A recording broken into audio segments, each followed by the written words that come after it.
ternyata kamu tidak bisa sembuh total. Jadi autoimun itu ada yang dinamakan remisi. Remisi itu bukan tahanan ya, ini remisi autoimun. Orang-orang atau pasien dengan autoimun itu tidak bisa sembuh total. Bisanya remisi. Remisi itu artinya dikontrol dengan baik dan tidak ada kambuhan. Nah, remisinya itu bisa dua, remisi dengan obat atau remisi tanpa obat. Ya, jadi namanya autoimun itu secara harafiah, bukan ya, secara awam adalah tubuh kita itu tidak bisa mengenali mana yang harusnya jadi kawan, mana yang harusnya jadi lawan. Karena tubuh kita itu menghafal gitu loh. Ya akhirnya karena tubuh kita nggak bisa mengalami hal itu, mengenali, akhirnya dia justru mengira tubuh manusia ini jadi lawan dan kawan.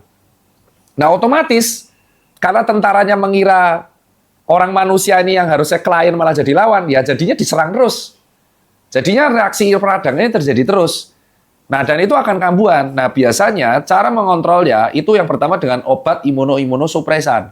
Jadi aktivitas antibodi dan imunitasnya itu ditekan supaya tidak diserang terus.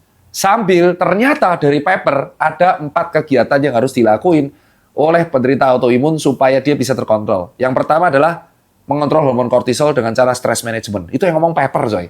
Jurnal, stress management. Jadi kalau orang-orang autoimun ini, pasien autoimun ini gampang bad mood, gampang marah, stres kerja, muncul dia gejala itu. Muncul, dan itu fakta, bukan mitos. Ada di paper. Kedua, adalah olahraga yang rutin. Karena olahraga yang rutin itu membantu mengontrol hormon kortisol dan membatasi aktivitas-aktivitas peradangan. Fakta. Ketiga, menjauhi makanan-makanan ultra processed food dan memakan makanan yang sehat dan minimal proses. Karena ternyata UPF itu bisa meningkatkan resistensi insulin, meningkatkan kortisol, yang akhirnya bisa, kortisol itu penting tapi kalau berlebihan nggak bagus, dan bisa memacu reaksi autoimun ini. Dan yang keempat, apa yang paling penting, terkait pertanyaan pertama, tidur teratur. Karena ternyata tidur teratur itu mengatur sistem metabolisme biologis tubuh, terutama hormon, supaya stabil. Kalau dia udah hobi begadang terus, itu membuat peradangannya nggak kelar-kelar, dan autoimunnya akan terjadi.